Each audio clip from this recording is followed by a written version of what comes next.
What is up, my fellow Chibits? Today, I'm here to bring all of you the weekly review of RWBY Season 3. Now, to quickly say something before I actually dive into this episode, I want to talk about something that some of you might not be aware of. The first chapter of the RWBY manga has actually just released less than like a week ago, and if you've actually yet to see the manga and you're interested in it, the manga is out now, the first chapter of RWBY. I have to say, I laughed my ass off at that crow scene when he was talking to Yang and RWBY, when he was like, I was defeated by the skirts, the skirt length. And when I saw that, this is what I imagined. Tiny mini skirts! That right there is fucking hilarious. That Roy Mustang. Like, I fought a Roy Mustang when I saw Crow in this episode. When I think of Roy Mustang, I'm thinking like, this episode cannot be any better. Now, I was already in love with this episode with that Coco fight. Coco, damn, the glasses, even though, actually, let's back up. This episode starts off with a great line. Like, you know, like, oh, I'm gonna get blood on it. And I'm just like, dude, that was so fucking great, dude. Like, that scene with Coco, when she's fighting and she's, like, kind of confused. Like, whoa, what's going on here? With, you know, like, the illusion and all of a sudden, you know, the minigun.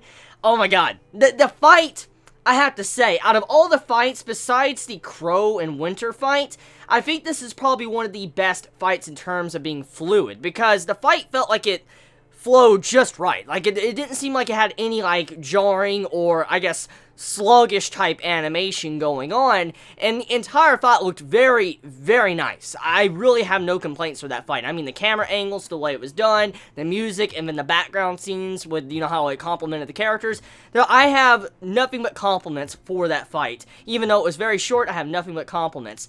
So, besides that, though, moving past that, since we kind of already knew how that fight was going to turn out because of how it was rigged and set up, let's talk about the other parts of this episode. For one, we get to actually find out more about Weiss's family. We find out more about how her entire family is when it comes to summonings, the different stuff like that, and how their, you know, powers passed on like it's hereditary.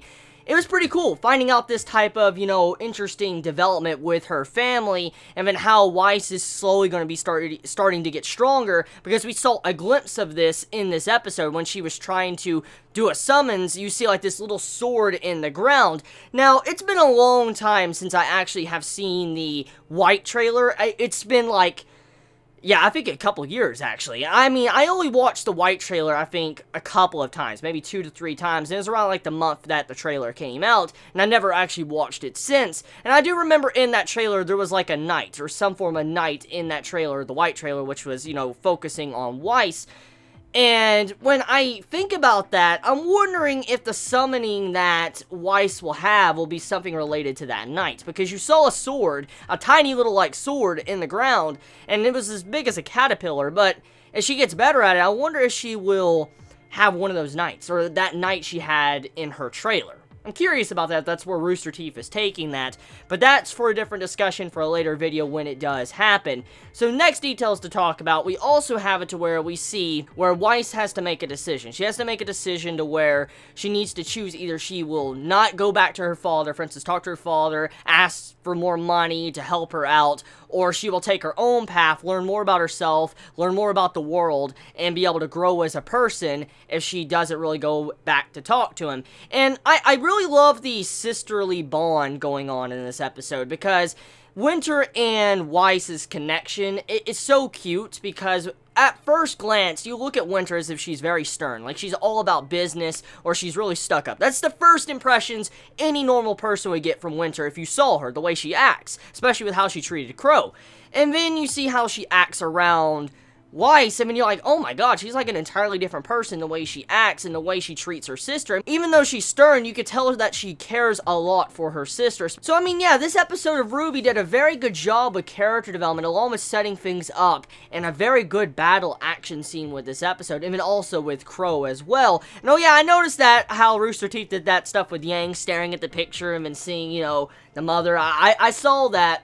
I fucking saw that, and we remember what happened at the end of Season 2, the outfit and everything, just, yeah.